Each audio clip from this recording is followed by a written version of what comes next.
giving the tuberculin now at this very moment. You've got the airway. Come on. You've got the airway.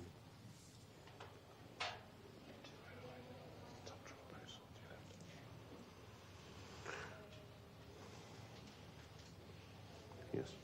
We'll leave that for a moment. Yes, good point. Not hurting, my dear. Quite comfortable. No. Feeling very drowsy.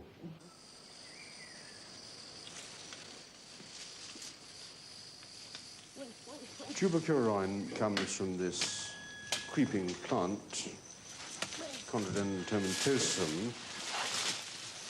Giving it quite slowly, you can see the response to electrical stimulation of the nerve, but that response will diminish very considerably.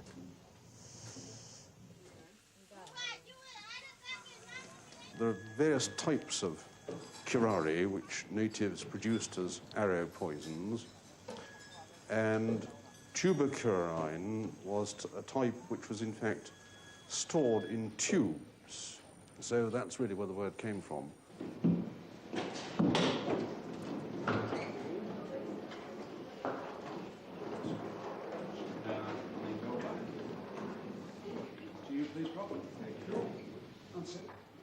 Of course, it's a poison, tuberculin, because it paralyzes the muscles and stops the prey from breathing, so they die.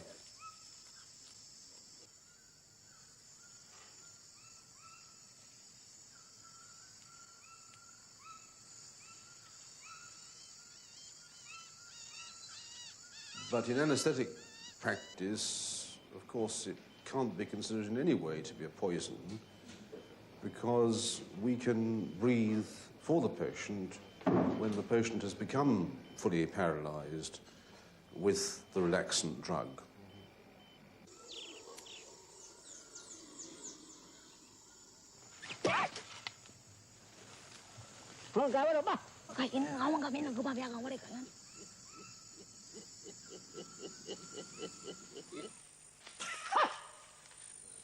The specific advantage it gives is that it enables us to produce muscular relaxation quite specifically without causing deep anesthesia. In the old days, you had to give ether in high concentrations for a long time. And the result of this was that at the end of the anesthetic, the patient was very deeply anesthetized, didn't wake up for a long time, and of course, when they did wake up, they felt very sick. So the arrival of this group of drugs, the muscle relaxants, made an enormous difference. It revolutionized anesthesia completely.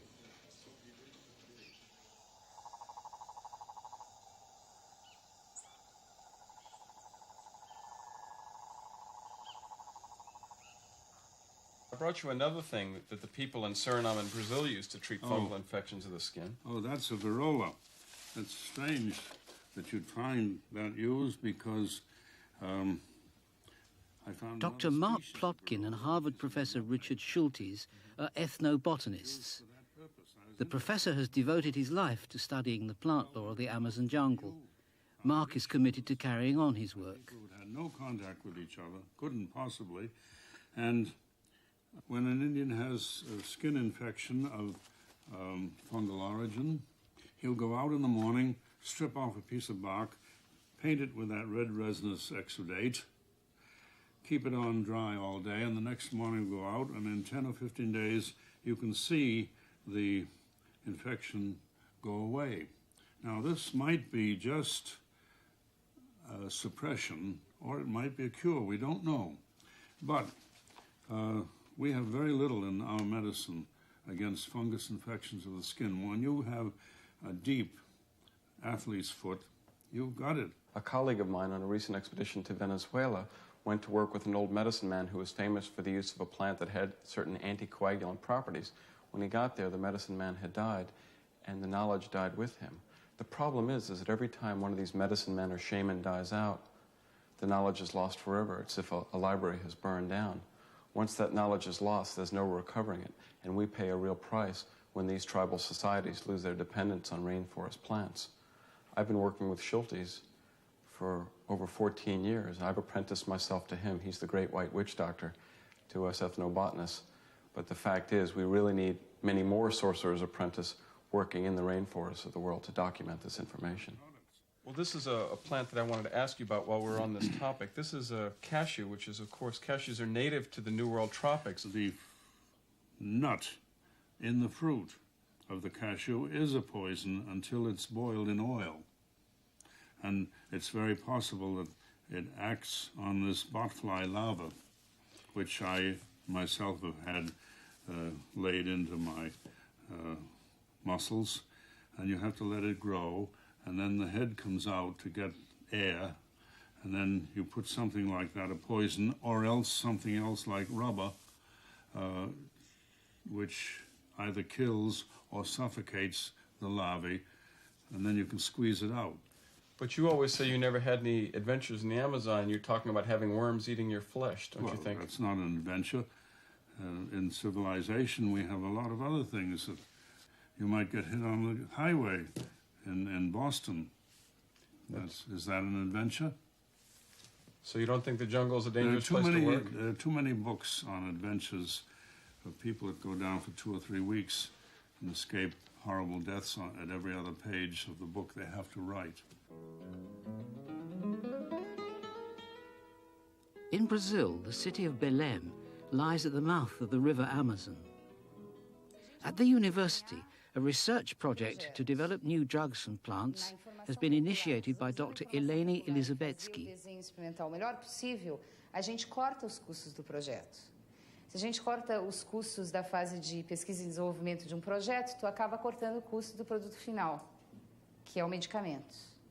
Então, a possibilidade de desenvolver medicamentos de baixo custo a partir da informação popular é maior.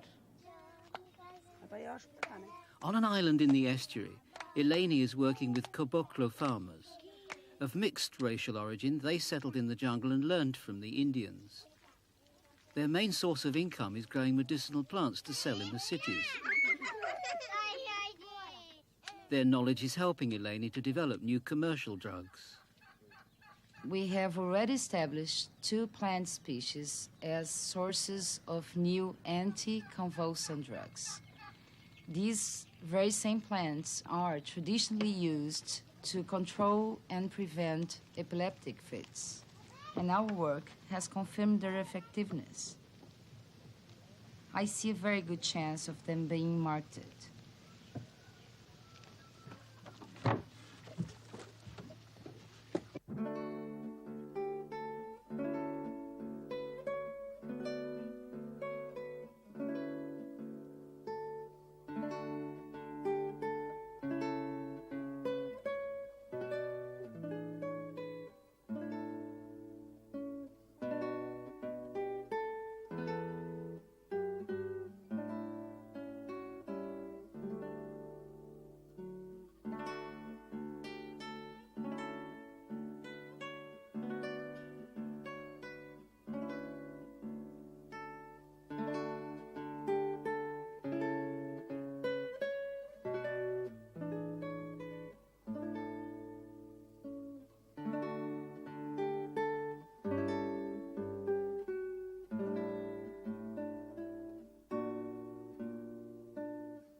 Many people could benefit from drugs produced from cultivated plants.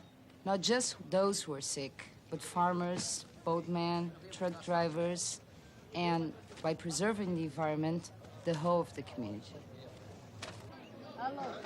One section of the Darrell Posey market in Belém is devoted entirely to medicinal plants. Aí, mano, tá bom? Escuta. Por exemplo, ó, isso aqui.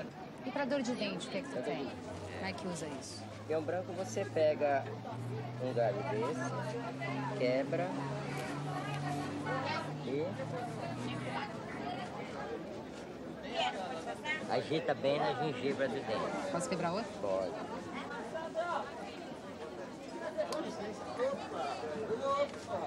This plant, traditionally used for toothache, is a potential painkiller. It's one of many that the university is developing commercially. It can take 30 years and the screening of thousands of chemicals to develop a drug that meets modern Western standards. Eleni believes that by studying those that the people know to work, the time and cost can be greatly reduced. Vou te apresentar uma outra informante aqui, tá? Você pra cá. Bom, minha tia, tudo bem? We can find here medicines that were originally used by Indians in the forests. They assure us that have medicines for all kinds of diseases. Diabetes, headaches, flus, heart problems, diarrhea, everything. We can either look at those medicines without knowing what they are for, or we understand what they think about diseases, and then they teach us which plant is good for which disease. I'm pretty much convinced that if we can learn this knowledge and give it a modern scientific treatment, we can develop new important drugs.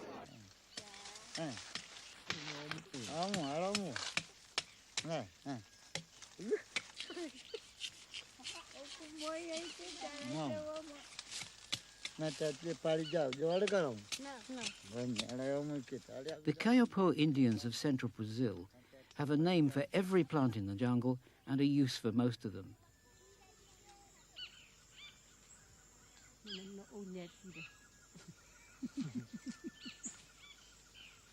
Despite 40 years of contact with white society, the Kayapo are a proud warrior tribe whose respect for the forest and the rituals that celebrate it remain intact.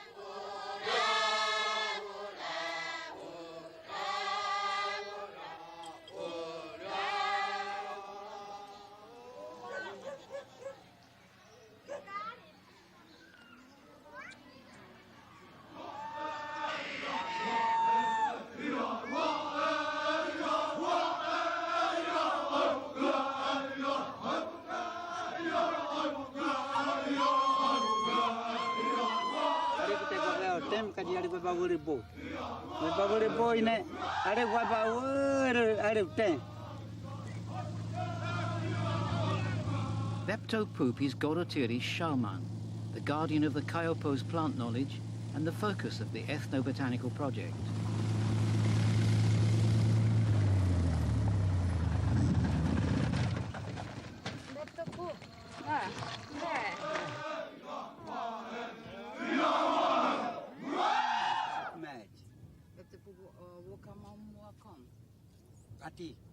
Within the Kayapo medical system, there are two kinds of medicinal men. One kind is the true shaman. These shamans are capable of dealing with any kind of disease, physical disease and spiritual disease. Within the Kayapo project, we have informants of both kinds, and Beptopoop is very famous within his own people as being a very powerful shaman. Elaine is focusing on plants used in childbirth, the rare orchid Epistephium lucidum used as a contraceptive, and others that ensure an easy labour. Her research suggests that the Kayapo have long known how to control the size of their population.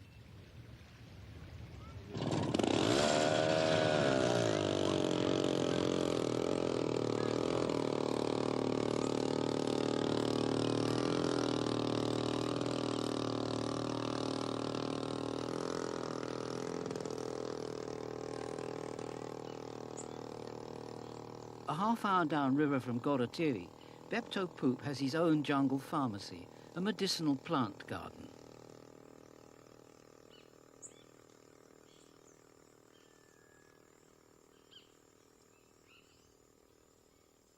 Beptopoop meniri wakon puji kra ket kumne. Meniri wakon puji kra ket kumne.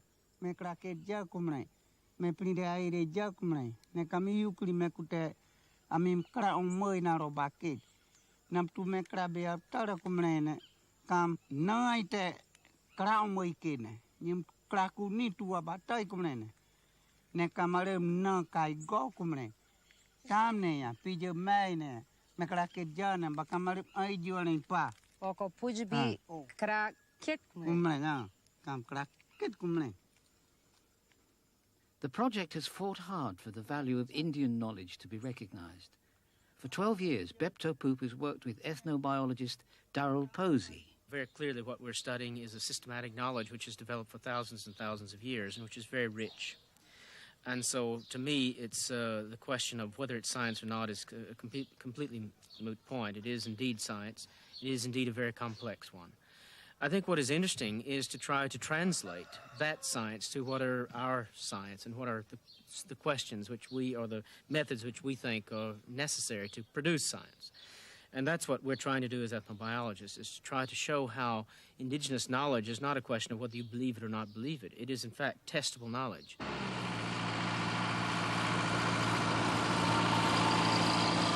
The Brazilian government find it hard to see Darrell's point of view. They plan to build a series of hydroelectric dams that will flood Indian lands the size of Britain. Much of the money is to come from the World Bank. In 1988, 2 Kayapo chiefs went to Washington to protest, and Darrell acted as their interpreter. He's since been interrogated by the secret police, threatened with imprisonment, and now banned from entering Gorotiri. Making a virtue of necessity, he's taken up the study of Kayapo village sites, long since overrun by cattle ranchers.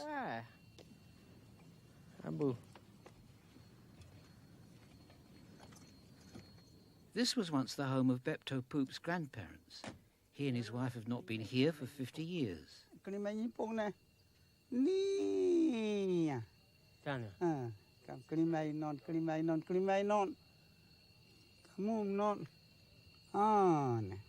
Bepto Poop is saying that this road cuts through the center of an old village site, a circular village site. It is a very large site and a very old site. The name of the village is Tongrai Jiri Binja.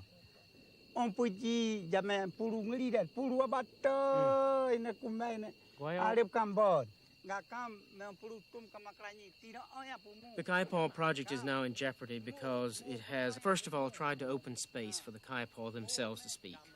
And secondly, because we've been saying in as many ways as we can, that indigenous knowledge is important, is extremely important to humanity. It's the new way, it's a new way of thinking, it's a new model, it's an alternative model, which we can, in fact, learn from and must learn from if we're going to stop this senseless destruction of the Amazon.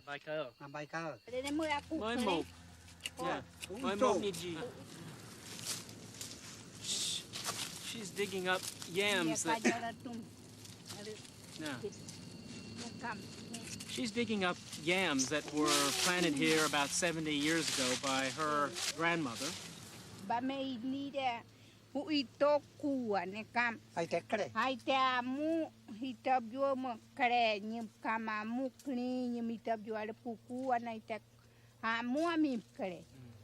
She says she's digging up these yams so that they can be planted again, so that they can grow more yams for her granddaughter.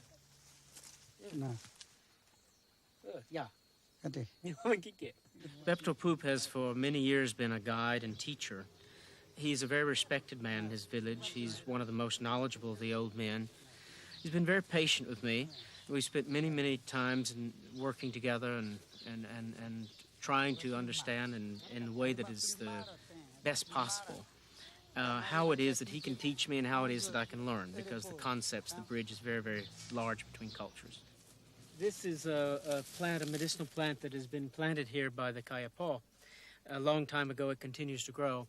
And it's a plant whose seed is used for curing boils and tumors on the body.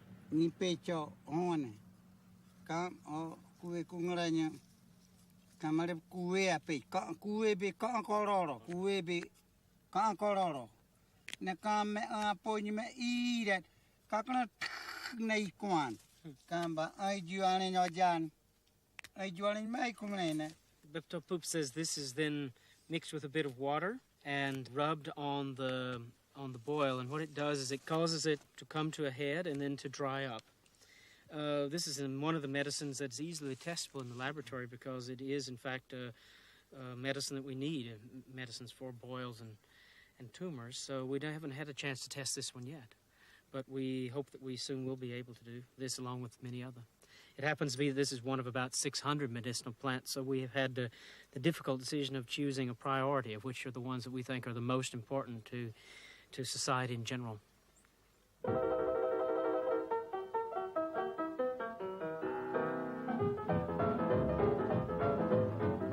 ethnobotany is a link between the scientific community back here and the medicine man or the primitive native in some tropical country who has some information which nobody will ever get value from unless that's transmitted. At the University of Chicago, Professor Norman Farnsworth specializes in developing drugs from plants. Karen Lowell works with him as an ethnobotanist. If you have a real sharp ethnobotanist, he will observe and question the native who has this information to an extent that that information will come out and be valuable. And as I say, that's as good as a preclinical trial. Karen went deep into the Ecuadorian jungle to collect 250 medicinal plants used by the Kayapo Indians. She's now propagating them in the greenhouse. The most promising is the anti-fertility plant piri. The Indian women told me they chew up the rhizomes of this plant, and after that they would become permanently sterile and no longer have children. We've injected a sample from the anti-fertility plant peri, and this machine will take the compound and break it into a series of fragments. Each one of these peaks represents a fragment of that compound. At this point, we can't say whether or not it has side effects, but it's been used by the Indians for hundreds of years. So we don't think that there'll be side effects, but if it ever becomes a compound that would be used, would have to be tested extensively. The wonderful thing about this study, even if it never goes to market, we've shown from the laboratory studies that what the Indians are doing with the plant is accurate. It seems to have the activity that they're using it for. This database is one of the only means that I know of where you can pull together all of the possible information that's known, that's been published, to analyze it. It's attracted a lot of attention for at least one major drug company. Merck is now subscribing to the database online, and several others are interested. In essence, we conduct a systematic survey of all the scientific literature in the world looking for information on ethnomedicine and on the chemical compounds occurring in plants and other organisms and their pharmacologic effects.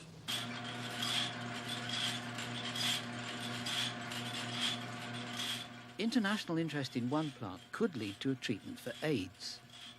At Harvard Medical School in Boston, research is going on into Castanospermum australe, once used by the Aborigines as a fish poison and first investigated because of its toxic effect on Australian cattle. Leading the team is Dr. Bill Hazeltine. These are normal white blood cells, the kind of cell that the AIDS virus attacks. When it attacks these cells, you use the virus to infect it. It lumps them together. It forms giant clumps, big clumps of cells. What castanospermine will do is interfere with the actual fusion process whereby two cells meet and then fuse to make one larger cell. A third cell will come, make a triple cell, and that can be repeated till these cells are actually, some of them 500 cells big, and they all die. What castanospermine does by interfering with the sugars is interfere with that fusion and death process, as well as the initial infection process. So it really is a promising compound. We know that castanospermine itself, if you swallow it, is pretty poisonous. Our hope is that if we get enough compounds that work together, we can minimize the poisonous effects of these drugs against people and maximize their effect against the virus.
Indian knowledge of the Amazonian jungle has given the developed world life-saving drugs. In return, the white man brought diseases that wiped out 80% of the Indian population.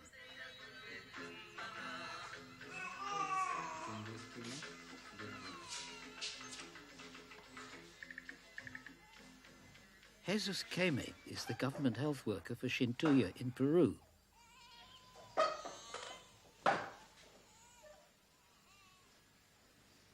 Se ha caído estaba jugando en columpio y se había caído. Se ha caído de arriba, ¿no?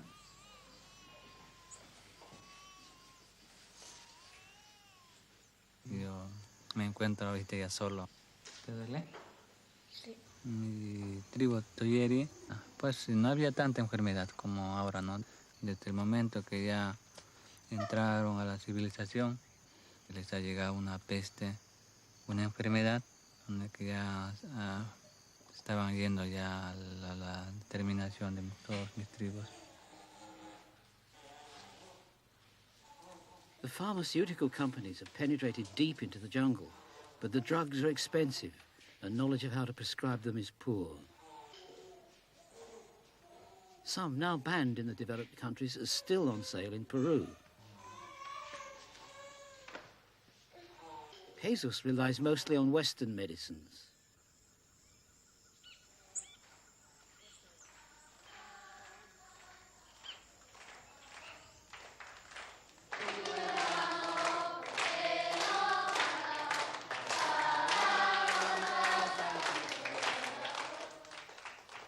Only 30 years ago, the Dominican mission ventured into the jungle to seek out the savages and introduce them to the ways of God. Acutely aware of the changes the church has wrought is Indian leader Evaristo Nunquan. Los religiosos, con buen corazón, con el amor de Dios, siempre han dicho que nos regalan medicinas para no morir, ¿no? Y siempre han regalado. Ellos han dicho de que plantas medicinales, ese es el pecado, ese es dañino, que deberíamos de tomar remedios que vienen de afuera, fabricada. Reconocemos de que cuando nos han dicho que es pecado, es porque nos quieren quitarnos el valor que nosotros teníamos.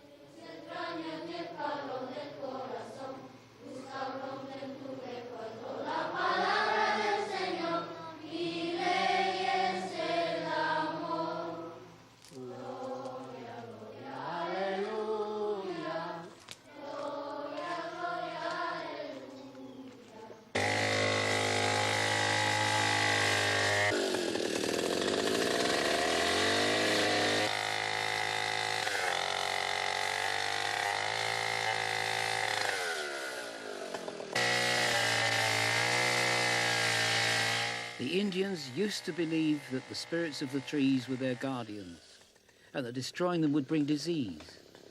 Now trees are a source of cash, and as the old beliefs wither, so does the life of the forest.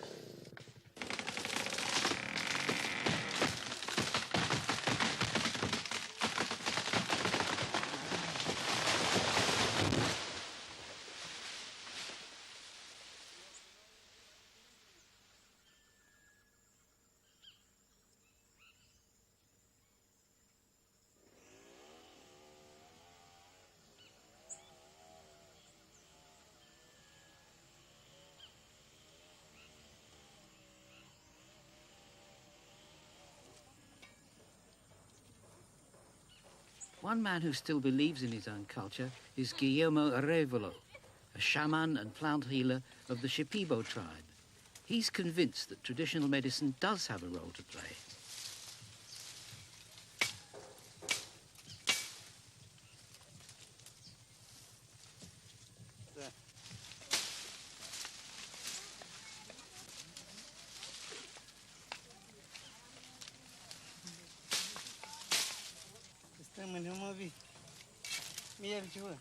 His garden is like a library.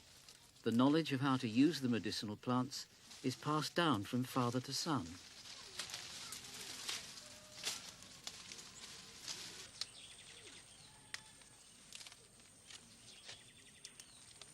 Tengo varias plantas.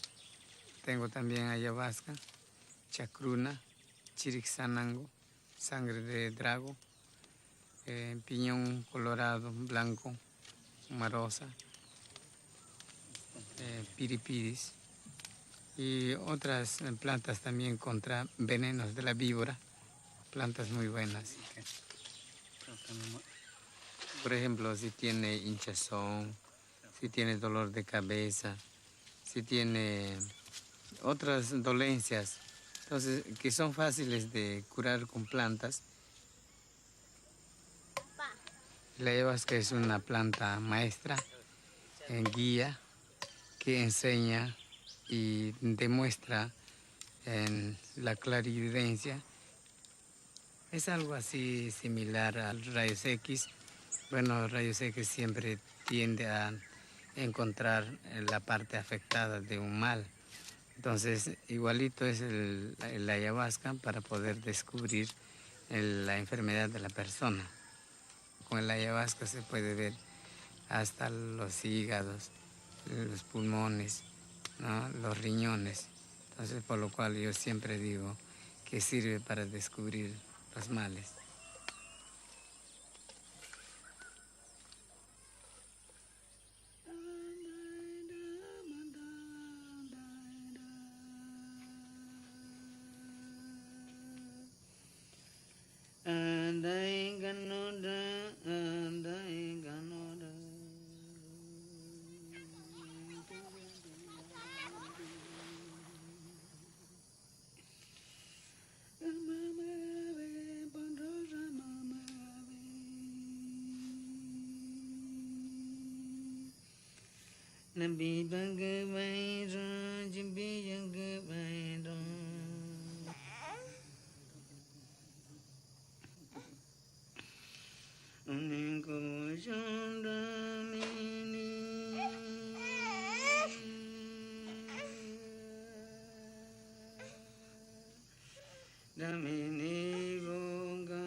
The shaman believes that the most serious illnesses are not physical but spiritual.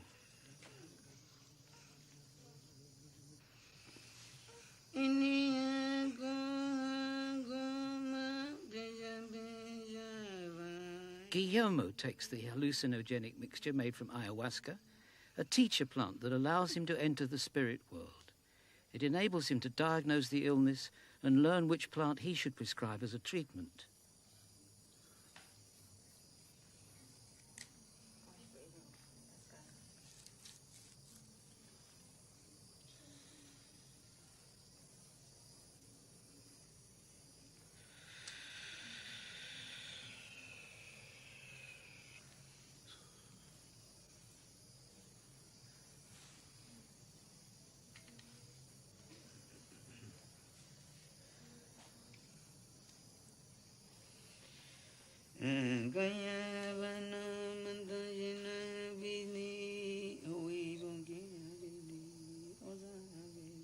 But can such ancient beliefs still have value in a modern world? Peruvian neurologist Dr. Fernando Caballezas.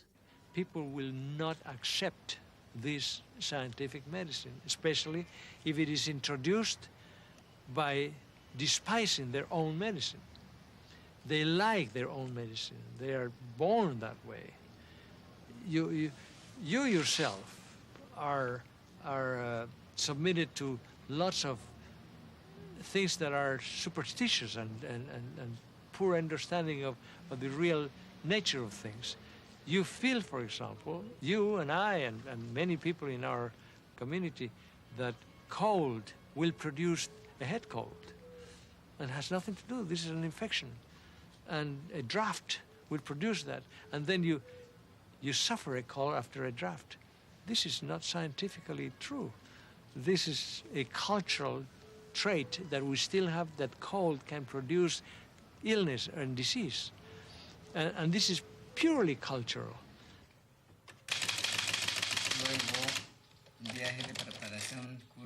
Both a healer and an administrator, Guillermo has set up the project Ametra, the application of traditional medicine. The project tries to find a way in which plant treatments can work alongside Western drugs. It aims to revive the Indians' knowledge before it's completely lost. Principio es trabajar de acuerdo con la comunidad en la atención primaria de salud, por lo cual se necesita la colaboración de los promotores de salud y de curanderos.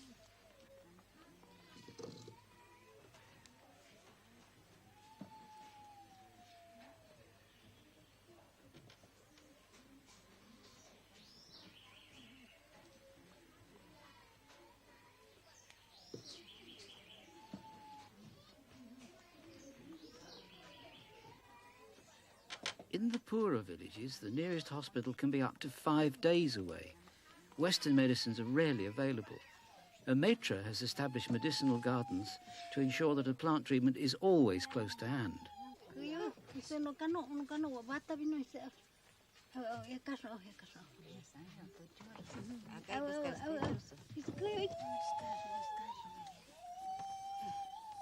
The problem is that scientific medicine cannot reach every part of the world for many reasons. One of the reasons is economic.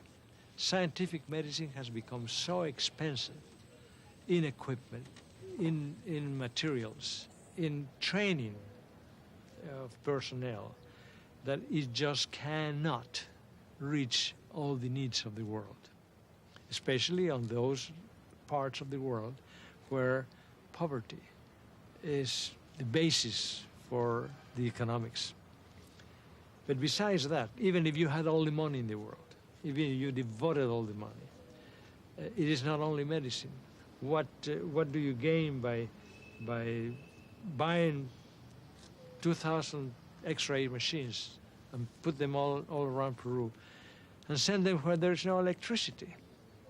I mean, then you would have to revamp the whole area. How can you talk about good vaccination programs if you don't have ice all over Peru and you cannot keep the materials which are perishable? The village of Santa Rosa is the setting for an Amatra course in traditional medicine. Este es el morado. También la misma papa sirve para evitar el aborto. Una mujer que siempre aborta, tal de tomar 3 veces y ya no más aborto. Está totalmente independiente de los demás huesos, pero cumple una función. Indian health workers from all over Peru come together to relearn, share and revive their knowledge. La rótula y se insertan en el muslo. Aquí, por esta zona. One of the biggest health problems facing Amerindians is internal parasites. An effective traditional treatment is the sap of the ojé tree.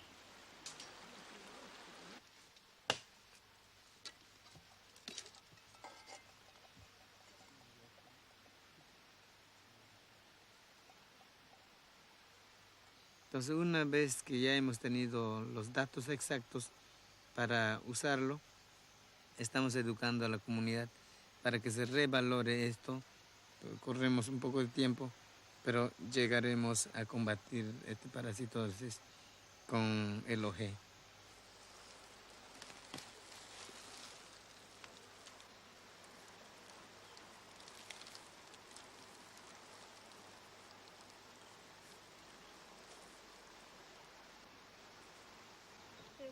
Ojé has been tested in the laboratory, and the safest and most effective dosage is known. Given to the whole community every 3 months, it kills off the parasites and prevents cross-infection. Imported medicines currently absorb 1/5 of Peru's health budget. Readily available and free of charge, ojé is one of many plant treatments that could provide an alternative. Thousands of others remain to be tested.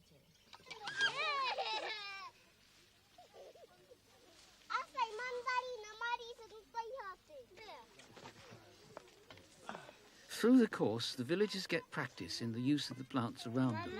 A medicinal garden is being established. Visiting Indians like Jesus Keme can take this knowledge back to their own communities. But more fundamentally, the course is a revival of an ancient culture and of a respect for the forest. Acá les voy a demostrar. Vengo. Acá hay una planta que sirve para el dolor de cabeza. Se tiene que preparar en agua, bueno, moler bien y luego, una vez que está preparado, se pone de esta posición y lavar huesos de ahí, frescar. Se le tuesta, ¿no? Sí, se lo quema.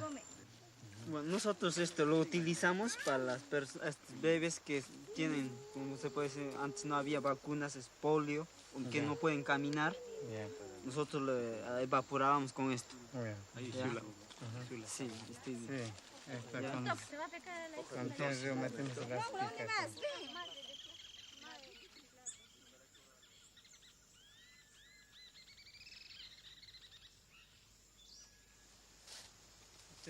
Se llama labio de novia.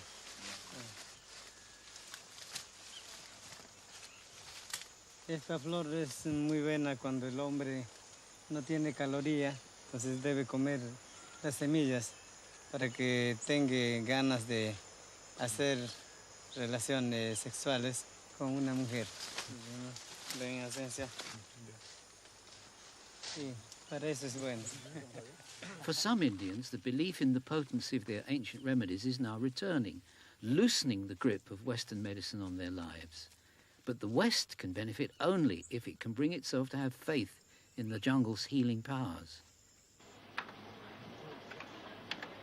Over 10% of our prescription drugs have come from the tropical forests. They sell for at least $15 billion a year. As far back as the 17th century, Peruvian Indians told the Jesuit priests of a treatment for malaria. In Europe, the bark extract is still famous as quinine. It was the first in a long line of drugs.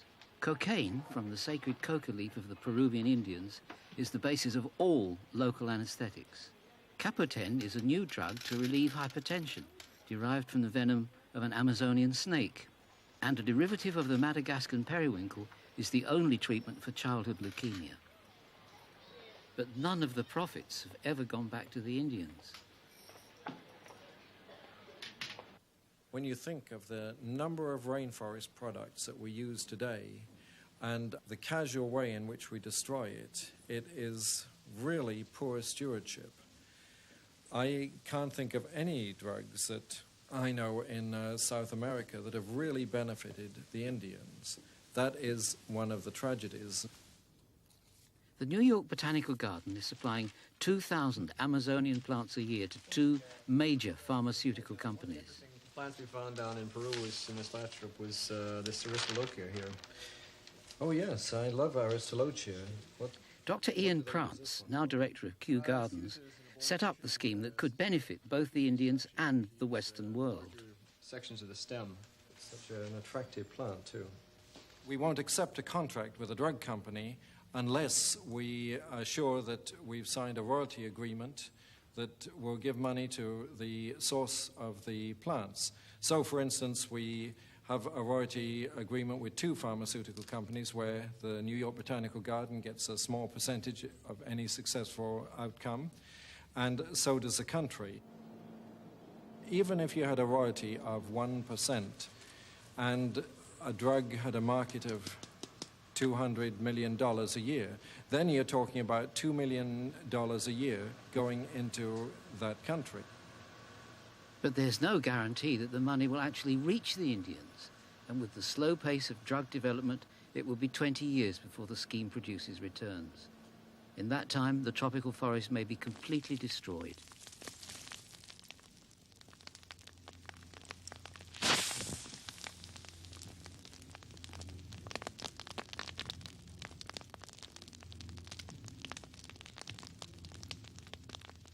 To date, only 1% of its plants have been investigated for their drug potential. In 1988, 1/10 of the Brazilian rainforest went up in flames, simply to create short-lived cattle pasture. This ancient forest once contained more plant species than anywhere else on Earth. It is a biological holocaust. nobody will ever know how many life-saving drugs have been lost.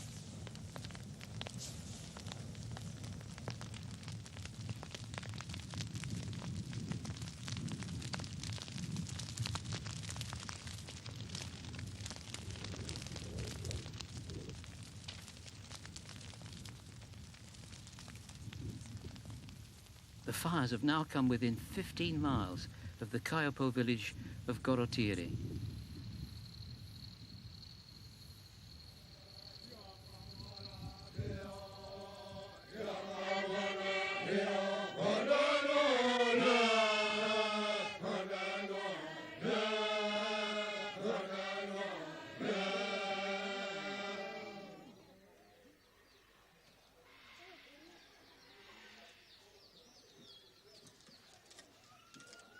Until we have learned how to compensate native peoples for the plants and the plant knowledge and the animal knowledge, the medicinal plants and all of the sort of the software that they carry with them, until we're able to do that, then I don't think that we can ethically or professionally continue to exploit with medicinal plants their knowledge, because it's nothing more than, in my opinion, a form of neocolonialism in which we're going in, getting knowledge, taking that knowledge, mass-producing it and utilizing it for our benefits without giving benefits to the native people who are the guardians of and the producers of that knowledge.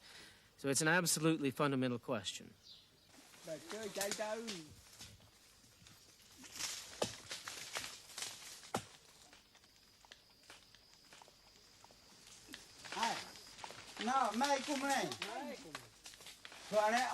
Darrell Posey is fighting alongside the Kayapo to help them protect what remains of the Amazon.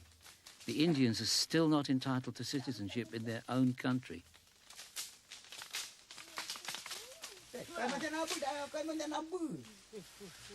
His work will be in vain until the Indians are recognized as the rightful guardians of the tropical forests.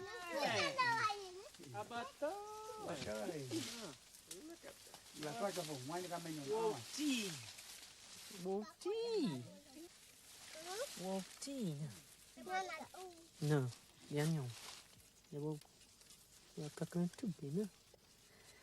this is a bacaba palm fruit, and these were planted here years ago, about 70 years ago when this site was last inhabited.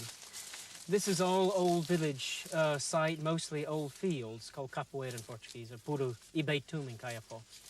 It's interesting because even after all these years, she's come here and for the first time in many, many, many years and immediately found this palm fruit and many other plants that are edible and useful that were planted here by her grandmother. We come from a technological society that tends to think that advanced cultures are those that make technology or big buildings like we do, whereas in fact what we ought to be thinking of is the kinds of knowledge and software, as one might say, the technology of how to manage and creates the natural environment, which is what these people know. So even though here we don't have great monuments of stones and bricks from ancient societies, what we have are great monuments of enriched natural environments.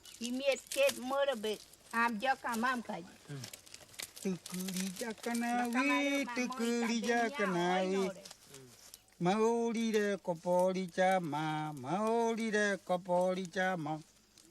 Mae tatu chama, mae tatu chama. Re ko. Mae tatu chama, mae tatu chama. Re ko.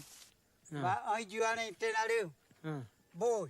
Inya. Kamare puru. Puru kai go. Bonyo puru. Bonyo puru. Kai go. Kai go kumne kam kor yod mop kutaminin kate. Ne kam bombit. Bombit kaju. Ale mari ngono toy mai kato naru. Ai juane krota. Darrell Posey says, why is it that these people burn down all the forest and don't plant anything? And why is it that the white man has to burn everything that he sees without planting anything? Nekam kute on ba joy mono bi ken pa nyum kamare mei kra mei tab jo ka ju are ba ken mo mei be mru ha nyom ba ka pran nyom ba are ma pein mo Moja me ikra, moja me top jo, moja me abatoy nen. Moja me kukne, moja me top jo kukne, moja me ikra kukne. Ara wore boy ne oi juane ten mare prina ringoro. Ore ara yo boy ne oi juane no jat. Are oi juane knata. Are ke